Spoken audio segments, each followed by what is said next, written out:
안녕하세요. 저는 평소 사연을 즐겨 듣는 30대 여자입니다. 제 이야기는 다른 이야기처럼 이혼을 하게 된 이야기는 아니고요. 평소 저를 무시하고 괴롭히던 시누이와 형님에게 속 시원하게 복수한 이야기를 해보려고 사연을 쓰게 되었습니다. 도대체 시누이와 형님에게 무슨 일을 어떻게 당했길래 두 사람에게 복수를 하게 되었는지 한번 들어보실래요? 남편과 전 결혼한 지 2년이 된 부부였어요. 남편에겐 형과 누나가 있었는데 시숙은 장가를 갔고 시누이는 아직 시집을 안 간 상태였죠. 처음 결혼을 했을 땐 시누이와 형님의 사이가 썩 좋아 보이지 않았는데 곁에서 지켜보는 제가 긴장이 될 정도로 둘 다 서로에게 지려고 하지 않더라고요. 옳게. 사람을 봤으면 인사를 해야 할 거 아니야? 아까 인사했는데 형님이 못 들으셨나 보네요. 내가 대답이 없으면 앞에 와서 눈을 마주치고 다시 인사를 해야 할 거 아니야. 굳이 그렇게까지 해야 한다고요? 그냥 형님이 진작 인사를 잘 들으셨으면 됐잖아요. 바로 뒤에서 인사했는데 그걸 못 들었으면 형님이 일부러 안 들으려고 노력한 거 아닌가요? 아니 옳게. 무슨 말을 그렇게 해? 내가 옳게 트집이나 잡으려고 일부러 인사를 안 받기라도 했다는 거야? 그렇잖아요. 제가 이 집에 살금살금 기어들어온 것도 아니고 문 여닫고 저 왔다고 어머님께도 인사드리고 동서한테도 인사하고 그러고 나서 형님께도 인사드렸는데 그걸 못 들었다고 이렇게 트집을 잡으시니 당연히 일부러 그랬다는 생각이 들지 않겠어요? 난 정말 못 들었다니까. 옳게는 꼭 이러더라. 사람을 이상하게 몰고 가서 나만 잘못한 것처럼 만들고 이렇게 상황 몰고 가면 통쾌해? 막 신나 죽겠어? 제가 상황을 그렇게 만드는 게 아니라 형님이 상황을 그렇게 만드는 거겠죠. 어떻게 하면 저한테 한 소리 할 수 있을까 싶어서 이런 상황을 만들어내잖아요. 이렇듯 두 사람은 인사 문제로도 서로 못 잡아먹어서 안달이 난 사람처럼 굴었고 이 싸움의 끝은 항상 서로를 잡아먹을 듯 노려보며 끝이 나곤 했죠. 상황이 이렇다 보니 전 시댁에 갈 때마다 두 사람의 사이에서 눈치를 살피느라 바쁠 수밖에 없었어요. 그러던 어느 날 시댁에 가져다 줄 것이 있어서 시댁에 가게 되었는데 시누이와 형님이 집에 있는 것이 아니겠어요? 시댁에 함께 살고 있던 시누이야 그렇다 치더라도 형님까지 있으니 또 싸우는 건 아닌가 싶어 저도 모르게 긴장이 다 되더라고요. 두 사람의 눈치를 살피고 있으니 아니나 다를까 티격태격한다 싶더니 결국 또 언성을 높이며 싸우기 시작했어요. 하필 시부모님은 함께 산책하러 가신다며 집을 비우신 상태였고 두 사람의 싸움은 말릴 새도 없이 심해져만 가더군요. 싸움의 이유도 유치하기 짝이 없었어요. 시누이가 소파에 앉아 TV를 보는 상황이었고 형님이 소파에 앉으며 리모컨을 엉덩이로 누르며 TV가 꺼져버린 것이었어요. 그것을 시작으로 불이 붙은 싸움은 걷잡을 수도 없이 커져버렸던 것이었죠. 옳게. 지금 뭐 하는 짓이야? 나 TV 보고 있는 거 안 보여? 이게 무슨 경우 없는 짓이야? 형님, 제가 일부러 그런 것도 아니고 앉으려다가 실수로 눌린 걸 어떻게 해요? 실수긴 하지만 어찌 되었든 죄송하네요. 그게 죄송하다는 사람의 태도야? 말투, 표정, 어느 것 하나 죄송하다는 사람의 태도가 아니잖아. 사실 제가 잘못한 것도 없잖아요. 일부러 그런 것도 아니고. 정말 실수로 그렇게 된 건데 무릎이라도 꿇고 빌어야 하는 거예요? 그걸 바라는 거예요? 그런 뜻이 아니잖아. 아무리 실수라고 한들 옳게가 한 행동 때문에 내가 피해를 봤으면 적어도 진심 어린 사과 한마디 정도는 해야 하는 거 아니야? 무슨 거지 적선하듯 죄송하네요. 내가 무슨 거지야? 그딴 식으로 사과를 던져주게? 아 진짜. 형님 또 시작이에요? 또 저한테 트집 잡고 뭐라고 하는 거. 정말 궁금해서 물어보는 건데 저한테 도대체 왜 이렇게까지 하세요? 왜 저만 보면 못 잡아먹어서 안달이냐고요? 내가 진짜 기가 막혀서? 내가 또 언제 올케를 못 잡아먹어서 안달이었다고 이러는 거야? 시누이는 화가 머리끝까지 난 듯 보였고 형님 역시 별반 다르지 않아 보이더군요. 이 일을 어떻게 해야 하나 눈치만 살피고 있는데 시누이가 저를 보더니 갑자기 잘잘못을 가려달라고 우겨대기 시작했어요. 작은 올케가 말해봐봐. 지금 이 상황 내가 과하다고 생각해? 아니지. 지금은 큰 올케가 잘못된 행동 맞잖아. 신우이는 대답을 강요하듯 물어오고 있었고 그 상황을 지켜보던 형님도 저에게 본인 편을 들어달라는 뉘앙스로 말하기 시작하더군요. 그래 동서. 동서가 말해봐봐. 처음부터 다 지켜봤으니까 잘 알겠네. 내가 지금 TV를 일부러 껐어? 아니잖아. 나도 모르게 눌려서 꺼진 거 다 봤잖아. 다 실수인데 내가 고개 숙여 사과까지 해야 한다고 생각해? 그리고 형님이 매번 나한테 온갖 트집 잡아서 시비 거는 거 동서도 다 봤잖아. 뭐라고 말 좀 해봐. 양쪽에선 서로 본인의 편을 들어달라 난리였고 전 이러지도 저러지도 못하고 우물쭈물 눈치만 살피고 있었어요. 여기에서 입을 잘못 열었다간 앞으로가 상상 그 이상으로 피곤해질 거란 걸 누구보다 더 잘 알고 있기 때문이었죠. 그렇게 두 사람의 닥달에도 아무 말도 못하고 있는 사이 타이밍 좋게 시부모님이 시댁으로 돌아오셨고 전 재빠르게 시댁을 빠져나올 수 있었어요. 그렇게 큰 고비를 넘겼다 싶었는데 그게 아니더라고요. 그런 일이 있고 난 후 어찌된 일인지 시간이 지나면 지날수록 두 사람의 사이가 돈독해져만 가더라고요. 두 사람의 사이가 좋아지는 건 문제가 될 일이 전혀 아니었지만 두 사람의 사이가 좋아지며 저를 노골적으로 따돌리며 괴롭히는 것이 문제가 되었어요. 딱히 저는 잘못한 것도 없는 것 같은데 온갖 시댁 일을 저에게만 시키기 일쑤였죠. 그날도 마찬가지였어요. 특별한 날도 아닌데 신우이가 급하다며 온 연락에 불이 나게 시댁으로 가게 되었고 시댁에 들어서니 시부모님들은 없고 신우이와 형님이 하하호호 이야기를 나누고 있더라고요. 그렇게 이야기를 나누던 두 사람은 집으로 들어서는 저를 보더니 아주 당연하다는 듯 산처럼 쌓여있는 설거지를 하라고 하더군요. 어? 동서 왔어? 잘 왔다. 일단 주방에 가서 설거지 좀 할래? 오늘 형님이랑 이것저것 해먹었더니 설거지가 산처럼 쌓였네. 보다시피 형님하고 나하고 오늘 네일을 새로 받아서 말이야. 부탁 좀 할게. 그래 옳게. 우리 오늘 네일 한다고 큰돈 썼단 말이야. 손톱 위에 올리기도 많이 올려서 괜히 설거지하다가 기껏 올린 액세서리 다 떨어질 수도 있어서 그래. 그러니까 옳게가 수고 좀 해. 알겠지? 장단이 잘 맞는 두 사람은 손을 들어 보이며 저에게 설거지를 하라고 하더군요. 전 너무 어이가 없어 그런 두 사람을 보며 이렇게 말했어요. 지금 저한테 설거지나 하라고 급하게 오라고 한 거였어요? 두 사람이 내일 한 건 알겠는데 왜 제가 이 설거지를 해야 해요? 여긴 제 집도 아니고 저것도 제가 먹고 치운 접시도 아닌데요. 전 어느 정도 화가 올라온 상태였고 그랬기에 제 말투도 곱게 나가진 않았죠. 하지만 두 사람은 제가 기분이 나쁘든 말든 상관도 없다는 듯 코웃음을 치며 더욱 가관인 말을 뱉어내기 시작하더군요. 옳게. 일도 안 하고 집에서 놀기만 하면 살만 찐다.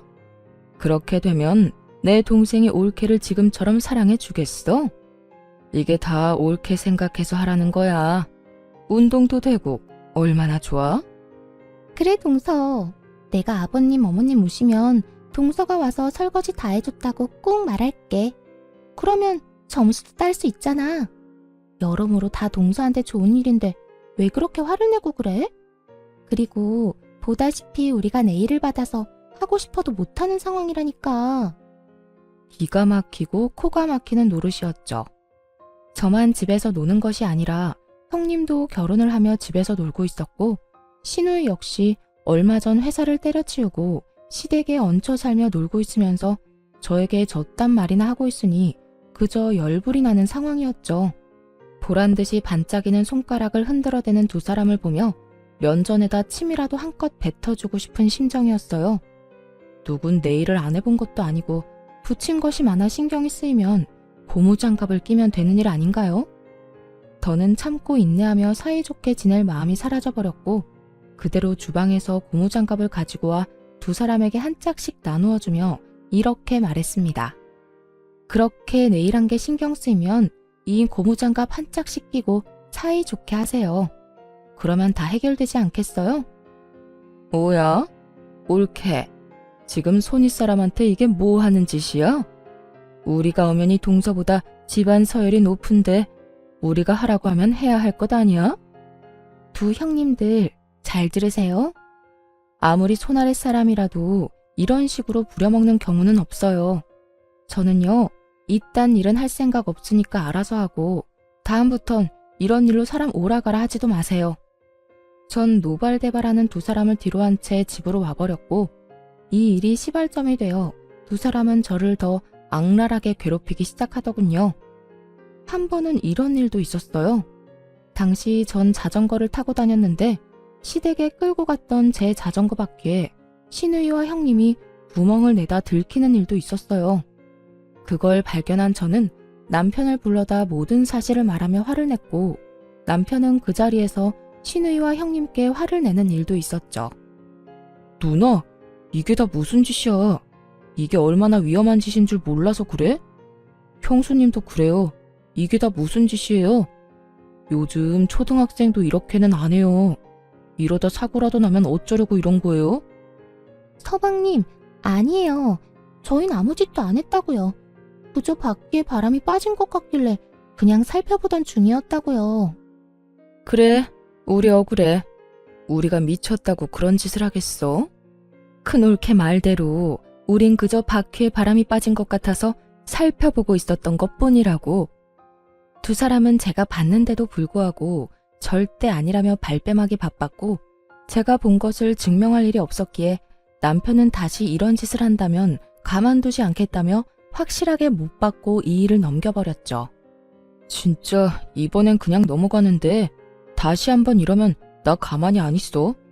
누나고 형수님이고 가만두지 않을 거라고. 그러니까 앞으로는 우리 집사람 괴롭히지 마. 저 역시 화는 났지만 그 짧은 순간에 송곳은 어디로 치워버렸는지 보이지도 않아 그냥 넘기게 되었습니다. 그 뒤로도 두 사람은 저를 못 잡아먹어서 안달이었고 여러 일들이 일어나는 가운데 그 두 사람이 결정적으로 가까워진 이유를 알게 되었어요. 그 이유는 앞전에 두 사람이 심하게 싸운 날 제가 누구의 편도 들지 않고 그 자리를 빠져나간 것을 얄밉게 생각한 형님이 노처녀 시누이에게 남자를 소개시켜주며 시누이와 가까워졌던 것이었어요. 그렇게 가까워진 두 사람은 제 욕을 하며 사이가 더욱 돈독해진 것이었죠. 거기에다 시누이에게 형님 친정 부모님의 회사에 낙하산으로 취직 자리까지 알아봐준다고 하는 바람에 시누이는 그저 형님 바라기가 되었던 상황이 돼버린 것이었어요. 당시 저희 부모님도 사업을 하고 있었던 터라 가만히 있던 저와 더 비교가 돼버리며 그 괴롭힘은 정말 더욱 치사해지더군요. 그러던 어느 날 시누이가 결국 형님의 친정회사에 입사를 하게 되었다는 소식과 함께 형님 역시 그 회사에 일을 하게 되었다는 소식을 듣게 되었어요. 그 후 두 사람은 돈 버는 유세를 다른 사람도 아닌 저에게 부리기 시작하더군요. 올케는 나이도 젊은데 언제까지 집에서 쉴 거야? 올케도 친정에 부탁 좀 해서 일이라도 해. 올케 친정 회사는 정은이네처럼 크게 운영하는 건 아닌가 봐. 정은이네 회사는 직원이 20명 가까이 되는 것 같던데. 에이, 형님. 저희 아빠 회사도 큰 편 아니에요. 직원 수도 많지도 않고요. 그저 회사가 튼튼해서 망할 리 없다는 게 장점이죠. 자고 일어나면 줄줄이 망하는 요즘 같은 때 그 정도면 대단한 거지. 그렇지 않아, 올케? 아, 네? 네, 그렇네요. 20명이면 대단한 거죠. 두 분 다 일하시느라 피곤하시겠어요. 이런 일은 처음이라 좀 힘들긴 한데 정은이가 워낙 날 편하게 해줘. 아, 올케는 모르겠구나. 정은이가 우리 부서 팀장으로 들어왔거든. 그 덕에 나는 편하게 회사 생활하지. 아, 정은아, 그러지 말고 네 손아래 동서도 일자리 좀 알아봐줘. 회사에 청소할 사람은 안 필요해? 신우이의 말을 듣고 있는데 정말 치가 다 떨리더라고요. 청소부라는 일을 무시하는 것이 아니라 신우이가 말하는 투가 딱 저를 한껏 무시하는 것이 느껴져 정말 참을 수가 없었어요. 그리고 시시덕거리며 말하던 신우이에게 형님의 대답은 더욱더 가관이었죠. 딱히 필요 없긴 한데 동서가 워낙 청소를 잘하니까 없는 자리라도 만들어 볼까 봐요. 저런 인재가 또 없을 텐데 제가 힘 좀 써서 입사시켜야 하지 않을까요? 역시 우리 큰올케는 능력도 좋은데 마음도 넓다니까. 작은 올케는 큰 올케 때문에 아무 능력도 없는데 취업까지 하게 생겼네. 고맙게 여겨. 아무리 가족이라도 막 취업시켜주고 이런 거 힘든 거 알지? 이렇게 두 사람은 저를 대놓고 비웃으며 비아냥거리고 있었고 전 머리끝까지 화가 치솟아 오르며 결심하게 되었어요.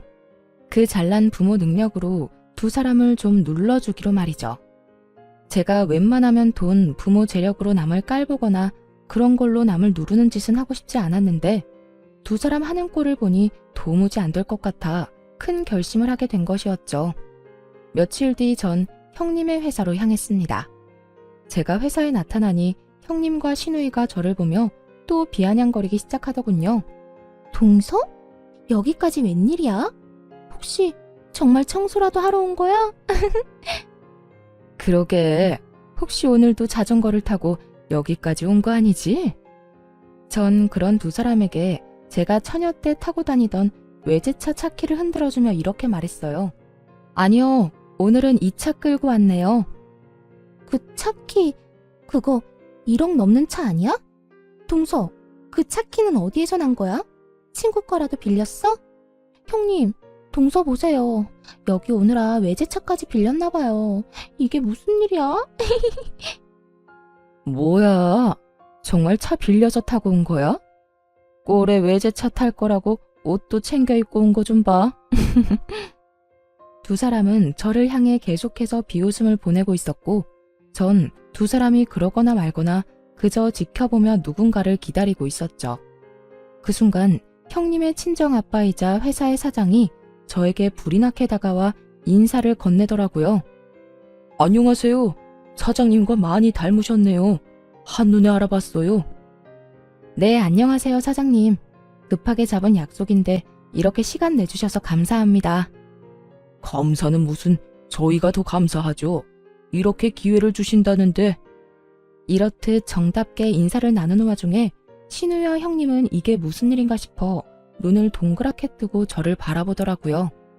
평소 저를 그렇게나 무시했는데 회사 사장님과 이렇게 대화를 나누니 적잖게 놀란 눈치였죠. 전 그런 두 사람에게 모든 사실을 알려주기로 했어요. 아, 내가 말 안 했어요? 이번에 회사에 큰 계약할 수도 있다고 했던 회사가 저희 아빠 회사예요. 아빠가 여러 회사 고민하시다가 여기가 형님 친정 회사라고 덜컥 거래하시겠다고 하시길래 제가 그건 아니라고 이런 큰일일수록 확실하게 알아봐야 한다고 했더니 글쎄 저보고 한번 다녀오라고 하더라고요. 그게 정말이야? 동서 이때껏 아무 말도 안 했었잖아. 작은 회사라고 했었잖아. 그러게, 옳게, 왜 진작 말 안 했어? 그렇게 잘 나가는 회사라는 건 말 안 했잖아. 제가 굳이 말을 해야 하나요?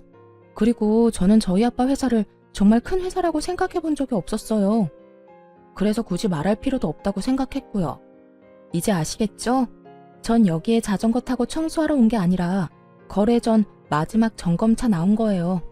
사실 저희 친정아빠는 제법 큰 회사를 운영하고 있었고 전 굳이 시댁에 알릴 필요가 없다고 생각하여 아무 말도 하지 않아 시댁 식구들은 아무도 모르는 상태였어요. 그런데 얼마 전부터 아빠가 새롭게 거래를 시작하려고 하는데 그 리스트 중 형님의 회사가 있는 것 같다며 저에게 물어본 적이 있었죠. 전 그 회사가 맞다고 했었고 아빠는 이왕 일을 함께 하는 것인데 한 달이 건너도 가족이라며 형님네 회사로 최종 결정을 내리려던 중이었어요. 그러는 와중 형님과 신우이가 저에게 청소부나 하라는 말을 해버렸고 그 무시 가득한 발언에 인내심이 바닥이 난 저는 아빠의 힘을 빌려 두 사람이 좋아하는 갑질을 제대로 보여주러 온 것이었죠. 모든 것을 다 알게 된 신우이와 형님은 제 말에 그야말로 얼어붙어 꼼짝도 하지 못하고 있었고 사장님은 미간을 찌푸리며 형님에게 호통을 치기 시작하더군요. 너 이게 다 무슨 소리야? 자전거를 타고 청소하러 와? 네가 정말 이분께 그딴 말을 했단 말이야? 사람을 무시하는 것도 정도가 있지. 이분 네 동서라고 하지 않았어? 그런데 그딴 말을 했단 말이야? 너 도대체 네 시댁에서 어떤 식으로 행동하고 다니는 게야? 사장님의 호통에 형님뿐만 아니라 신우이까지 꿀먹은 벙어리라도 된 듯 아무 말도 하지 못하고 있더라고요. 전 그런 두 사람을 대신해 사장님께 이렇게 말해주었습니다.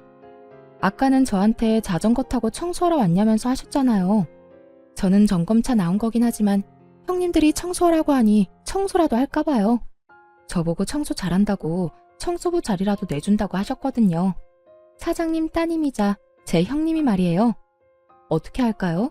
저 지금 청소라도 하면 될까요, 사장님? 제 말에 형님의 아빠는 목부터 얼굴까지 빨갛게 달아오른 모습으로 고함을 지르며 저에게 사과를 하라고 했고, 형님은 악다구니를 쓰며 싫다고 하더군요. 너 당장 사과드리지 못해? 이게 무슨 망신이야? 아무리 생각이 없다고 해도 사람을 그렇게 무시하는 게 어딨어? 그것도 이렇게 중요한 분을. 뭐? 사과? 내가 왜요? 내가 뭘 잘못했다고 사과까지 해요? 청소부 이야기는 그저 농담이었다고요. 우리끼리 가볍게 주고받은 농담 말이에요. 그리고 내가 손윗 사람인데 어떻게 손아랫 사람한테 사과해요? 전 절대 싫어요. 윗사람이면 윗사람답게 굴었어야지. 하는 행실은 어린애보다 못한 짓거리를 해놓고 윗사람 대접은 받고 싶은 게야? 너 진짜 당장 사과 못해? 너 때문에 회사 문 닫는 꼴을 기어코 봐야 사과를 할 테야. 형님은 회사 문을 닫는다는 말을 듣고서야 저에게 우물쭈물 안 한 것만도 못한 사과를 뱉어내더군요. 미안해. 이걸 사과라고 하는 것인지 그저 웃음만 나더라고요. 전 형님의 사과 앞에 비웃음을 날려주며 말했어요. 아니요, 됐어요. 전 그딴 진심이라고는 없는 사과 받고 싶진 않네요. 그것도 사과라고 하는 건지 도대체 알 수가 없네요. 이번엔 형님의 얼굴이 빨갛게 달아오르고 있었고, 형님의 아빠인 사장님은 제 눈치를 살핀다 싶더니 형님에게 이렇게 말하더군요. 네 입으로 지은 죄 네 몸으로 갚아. 앞으로 한 달 동안 우리 회사 말고 저쪽 회사로 가서 계단 청소라도 해서 용서를 구해. 뭐라고요?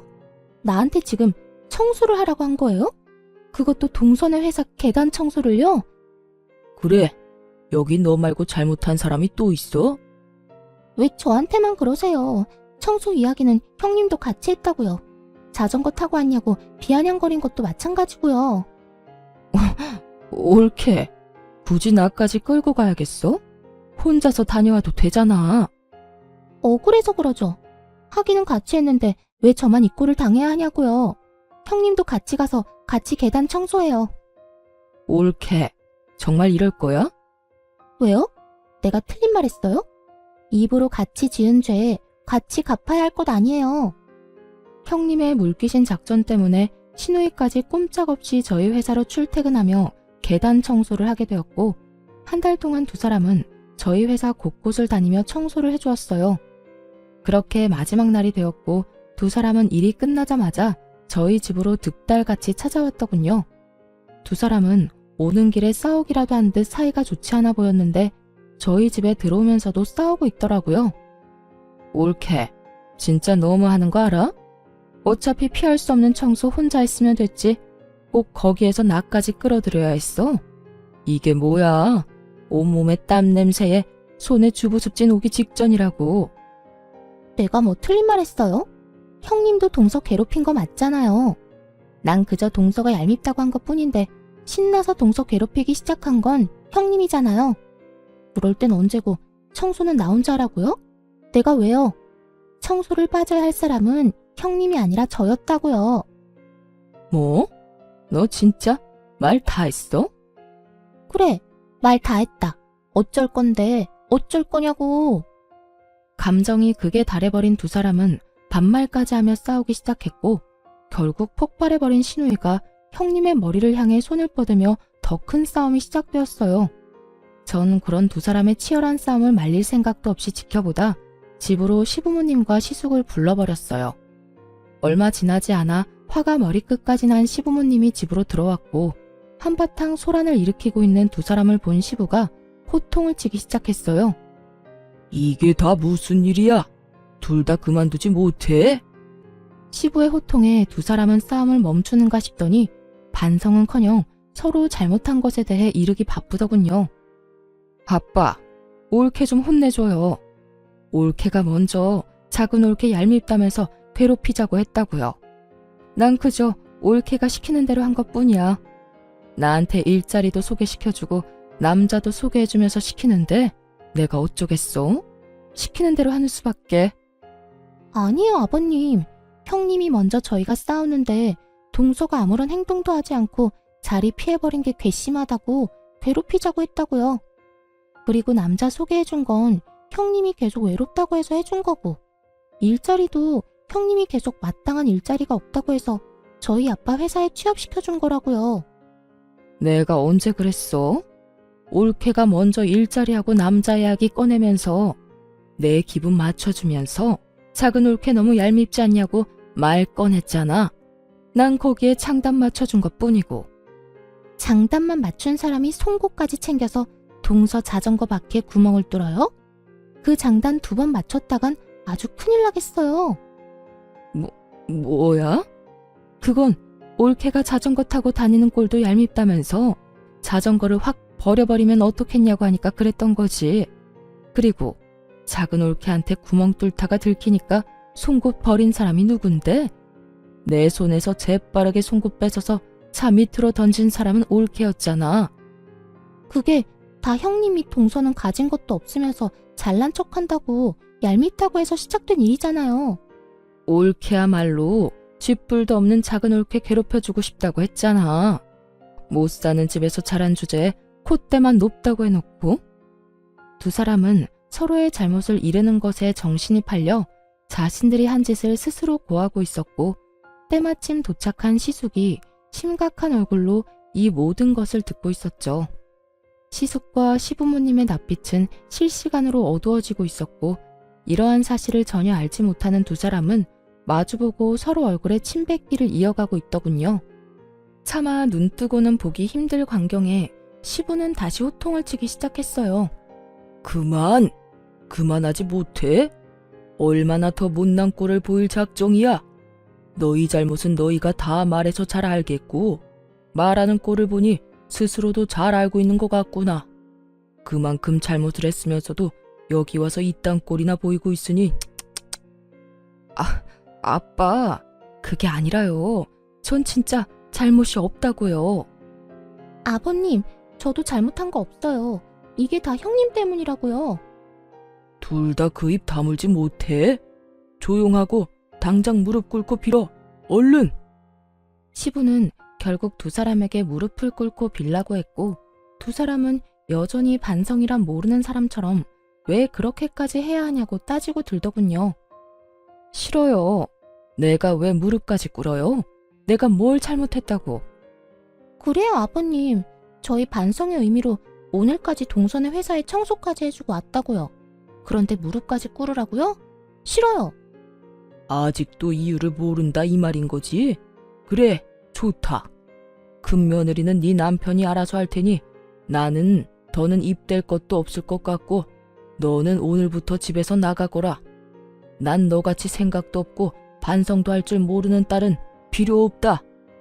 시부는 반성이란 모르는 시누이에게 집에서 나가라고 선포해버렸고, 시누이는 이런 시부의 말을 받아들일 수 없다는 듯 시부에게 대들기 시작했어요. 내가 왜 나가야 하는데요? 아빠는 왜 맨날 내 편을 안 들고 작은 올케 편 만들어요? 내가 다 아니라고 하잖아. 다 큰 올케가 시켜서 그런 거라고 하잖아. 그렇다고 한들 네 잘못이 아닌 게 돼? 누가 시키든 그런 행동은 안 했어야지. 남의 자전거에 송곳으로 구멍 뚫는 것도 모자라 말로 상처 주기까지 했다고? 얄미워서 괴롭혔다고? 그게 윗사람으로서 할 짓이야? 넌 아무리 봐도 반성이란 모르는 것 같으니 네 잘못을 뉘우치기 전까진 집에 오지도 마. 이제부터 너에 대한 지원도 다 끊을 게다. 시부는 화를 내며 집을 나가버렸고, 그 뒤를 따라 시모 역시 가버리더군요. 그렇게 가버리고 나니 시부모님 뒤에 서 있던 시숙이 모습이 드러났어요. 시숙의 잔뜩 화가 난 모습이 보이자 형님은 눈을 동그랗게 뜨고 그저 시숙을 바라보고만 있더라고요. 그런 형님의 모습에 치가 떨린다는 듯 시숙은 한숨을 크게 내쉬더니 이렇게 말했어요. 잘못한 것이 없어? 누나가 더 잘못했다고? 내가 듣기엔 두 사람 다 도토리 키지게 하는 것 같은데. 여보, 다 들었어? 어디서부터 들은 거야? 어디서부터 듣긴. 두 사람이 서로 잘못한 거 없다고 딱 잡아뗄 때부터 다 들었지. 여보, 내 말 좀 들어봐. 난 그게 아니라 다 형님이 동서는 잘 살지도 못하면서 잘난 척하는 게 얄밉다고 나한테 계속 그래서 그냥 장단만 맞춰준 거야. 믿어줘. 당신이 한 말도 만만치 않던데. 뭐? 자전거 타고 다니길래 재수씨가 못 사는 집안인 줄 알았다고? 재수씨 결혼하기 전엔 외제차 떵떵거리면서 끌고 다녔던 사람이야. 그리고 설사 재수씨 집안 형편이 어렵다고 한들 그런 거 가지고 사람 무시하고 그러면 돼? 뭐? 회사 청소부로 취직시켜준다고 했다고? 당신 정말 이것밖에 안 되는 사람이었어? 사람을 무시해도 유분수지. 청소부가 어때서? 청소부 직업을 무시하는 거야? 난 지금 청소부라는 직업을 무시하는 게 아니라 당신이 청소를 시킨다며 재수씨한테 말하던 그 순간에 당신이 가진 마음가짐에 대해서 말하고 있는 거야. 당신 재수씨를 무시하려고 했던 말인 거 여기 모르는 사람 있어? 여보, 내 말 좀 들어보라니까. 난 그저 정말 농담처럼 한 말이었어. 동서가 청소는 잘하잖아. 그래서 농담처럼 장난으로 한 말이었지. 나도 동서가 그렇게 대단한 집 딸인 거 알았으면 그런 장난도 안 쳤을 거야. 그걸 말이라고 해? 집안 봐가면서 누구는 대접해주고 누구는 무시하고. 당신은 이날 이때껏 그렇게 살아온 거야? 내가 알던 당신은 도대체 누구였어? 적어도 내 앞에선 이런 사람은 아니었잖아. 시숙은 인정사정 볼 것 없이 형님을 몰아세우고 있었고 절벽 끝까지 몰린 형님은 태세를 바꿔 화를 내기 시작하더군요. 진짜 너무하는 거 아니야? 내가 뭘 그렇게까지 잘못했다고 이 꼴을 당해야 해? 내가 왜 여기서 당신한테 이런 소리나 듣고 있어야 하냐고. 그것도 동서까지 보는 자리에서 말이야. 당신이야말로 지금 나한테 너무한다고 생각 안 해? 이럴 때일수록 일단 내 편을 들어줘야 할 거 아니야.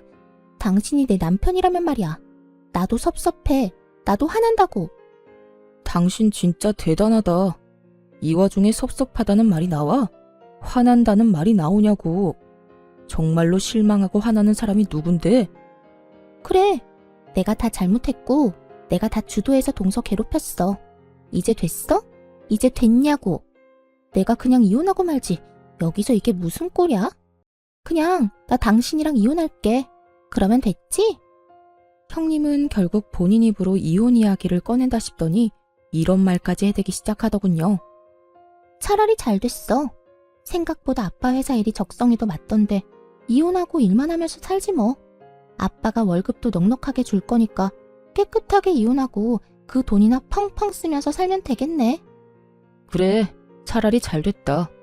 너 따위가 내 아이의 엄마가 될 수도 있다고 상상하니 끔찍할 지경이니까 임신이라도 되기 전에 얼른 깔끔하게 이혼하자. 그래, 나도 바라던 바야. 그러면 협의 이혼하는 걸로 알고 가볼게. 더는 이딴 곳에 있고 싶지도 않으니까.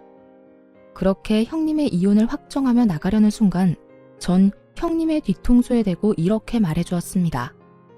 아, 형님, 그러면 이제 가족도 뭣도 아닌데 계약은 없던 일로 할게요. 애초에 형님 회사랑 계약하려고 했던 가장 큰 이유가 가족이기 때문이었거든요. 그런데 이제 이혼한다고 스스로 말했으니 계약 진행할 필요가 없어졌잖아요. 그 순간 형님은 움찔하는가 싶더니 저를 보며 이렇게 말하더라고요. 마음대로 해봐 어디. 동선에 도움 없어도 우리 회사 잘 먹고 잘 살 수 있거든? 누구네 회사 손해가 더 큰지 어디 한번 지켜보자고. 형님은 끝까지 큰 소리를 떵떵 치며 자리를 떠나버렸고 그제야 상황의 심각성을 깨달은 신우이가 제 앞에 무릎을 꿇고 앉아 빌기 시작하더군요.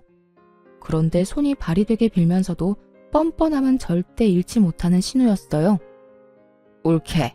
큰 옳게도 저렇게 이혼해버리면 나 또 백수돼. 그러면 난 언제 돈 모아서 언제 시집가?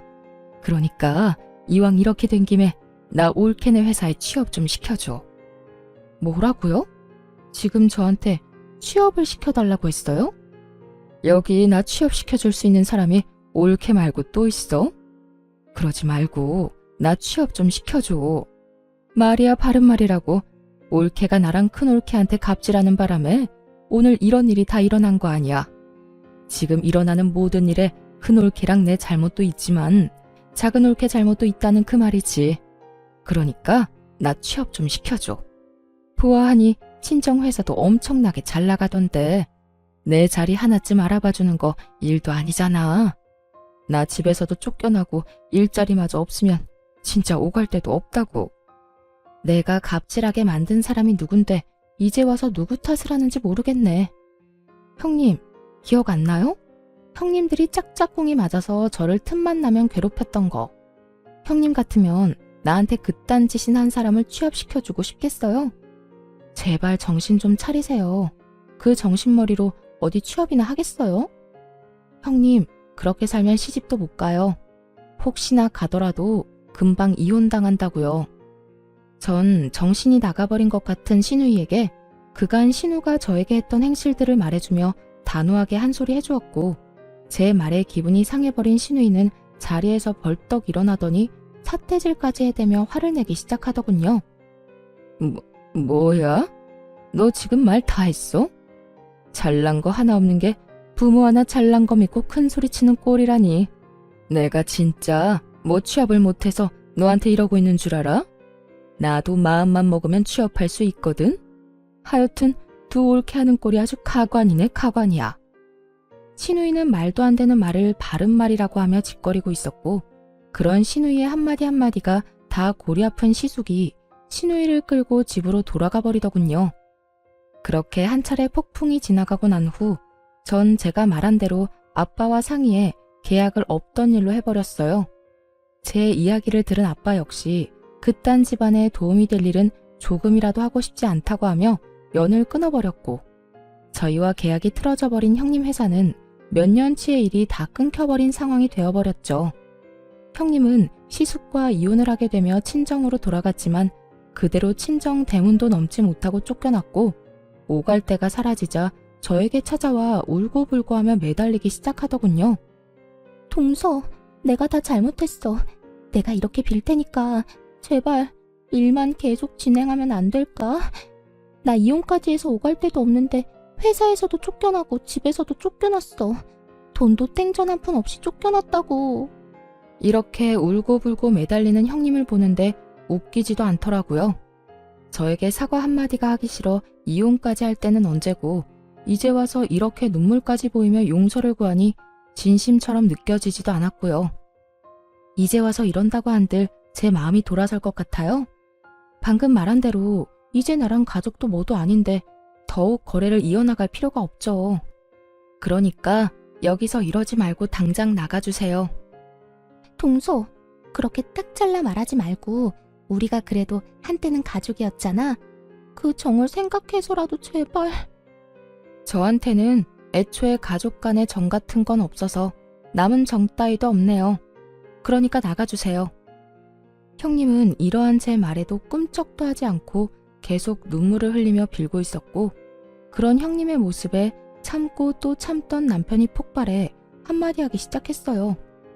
내가 웬만하면 집사람이 아무 말도 하지 말라고 해서 참으려고 했는데 도저히 참을 수가 없네요. 그쪽이 내 와이프한테 한 짓이 있는데 이제 와서 이런다고 뭐가 달라집니까? 양심이란 게 없어요. 도대체 얼마나 얼굴에 철판을 깔았으면 부끄러운 줄도 모르고 여기 와서 눈물을 흘리고 있어요. 그렇게 우리 집사람이 만만해요? 서방님, 난 그런 게 아니라 정말 너무 힘들어서 마지막이라 생각하고 찾아온 거예요. 동서 말 한마디면 다 해결되니까요. 나도 오죽했으면 여기까지 와서 이러겠어요. 오죽 힘들면 이러겠냐고요. 그러니까 문제라는 거예요.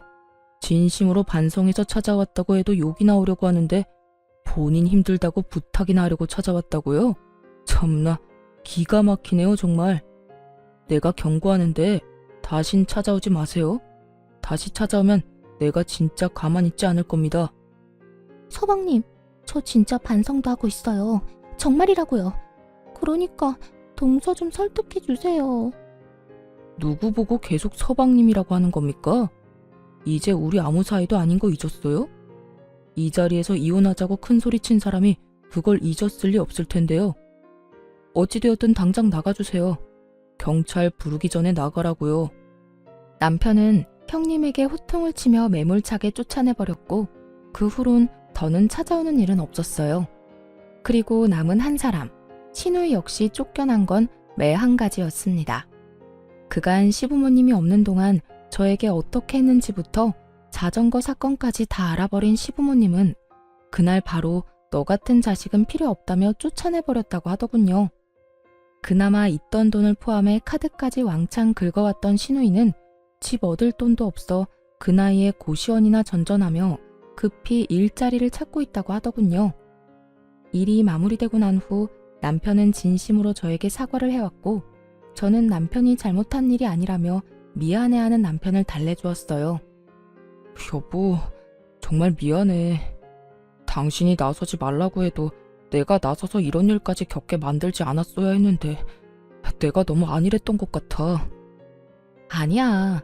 당신 잘못한 거 하나도 없다니까. 내가 참을만 하니까 참았던 거고 더는 참지 못한 상황이라 내가 직접 해결한 거야. 당신은 충분히 당신 역할 해줬고 난 그걸로 만족하고 충분히 고마워하고 있어. 앞으로 내가 더 잘할게. 이번에 당신 상처받은 거 내가 살면서 기억도 나지 않을 만큼 행복하게 해줄 거야. 이렇듯 부부관계엔 전혀 문제없이 일을 잘 마무리하게 되었고 전 여전히 남편과 함께 잘 지내고 있습니다. 그 일이 있고 난 후 전 본격적으로 아빠 회사로 출퇴근하며 일을 배우고 있어요. 사원으로 시작해 차근차근 올라가고 싶다는 제 의견에 아빠는 흔쾌히 자리를 내주셨고 차근차근 잘 배워 천천히 한 계단씩 올라갈 예정이에요. 처음 시숙이 이혼까지 하고 신우이까지 집에서 내쫓겼을 때만 해도 저 하나 때문에 시댁이 풍비박산이 난 것 같아 신경이 쓰였던 적도 있었어요. 알게 모르게 눈치를 살피던 저에게 시부와 시숙이 이렇게 말씀해 주시더라고요. 아가야, 네가 뭘 잘못했다고 그렇게까지 눈치를 봐? 이 녀석이 이혼한 거야. 자기 마누라가 잘못해서 이혼한 거고 내가 내 딸 내쫓은 거야. 내 딸이 잘못해서 내쫓은 건데 그런 거 가지고 계속 네가 눈치 보면 우리가 더 미안해진단다. 그래요, 재수씨. 요즘 만날 때마다 재수씨가 괜히 우리 눈치 살피면서 말도 잘 안 하고 해서 우리가 더 미안해지려고 해요. 재수씨, 내가 이혼한 거나 누나가 쫓겨난 거는 다 두 사람이 잘못해서 일어난 일이지 재수씨의 잘못은 하나도 없다고요. 그저 우리가 이런 일이 일어나기 전에 신경 쓰지 못한 게 미안할 따름이에요. 그래, 아가. 이런 일이 일어나고 나니 우리가 너무 집안에 무심했다 싶더구나. 네 마음고생이 심했겠단 생각도 들고 말이야. 우리가 참 미안하구나. 우리가 앞으로는 더 많이 신경 쓸 테니 너도 그만 눈치 보고 예전처럼 편하게 웃으면서 잘 지내보자꾸나. 그렇게 말씀해 주셔서 감사합니다. 저도 앞으로 더 잘할게요. 이렇게 말씀해 주신 덕분에 전 한결 마음이 편안해진 상태로 지내고 있어요. 신우이는 가족이라 어쩔 수 없이 언젠가 다시 왕래하고 지내긴 하겠지만 여전히 가깝게 지낼 생각은 전혀 없는 상태예요. 사람 쉽게 바뀌지 않는다고 반성한다고 말을 하며 그런 척을 한다고 한들 절대 쉽게 변할 사람이 아니란 걸 잘 알고 있으니까요. 전 앞으로도 제 행복, 제 안위만을 위해 노력하며 살아가 보려고요. 물론 친정 부모님을 비롯해 시댁 부모님들께도 할 도리를 하면서요. 저의 사연은 이렇게 끝이 났네요. 제가 시댁일을 겪으며 깨달은 점이 있는데요. 한없이 참고 살라고 하던 예전과는 달리 요즘에 참고 살면 호구된다였어요. 아무리 시댁 식구라고 한들, 아무리 저보다 손윗 사람이라고 한들 아닌 건 아니라고 똑 부러지게 말할 수 있는 용기 있는 삶을 살아가 보자고요. 저와 비슷한 상황에 부딪힌 많은 기혼자분을 응원하며 저는 이만 물러가 볼게요. 긴 사연 함께 해주신 모든 분 감사합니다.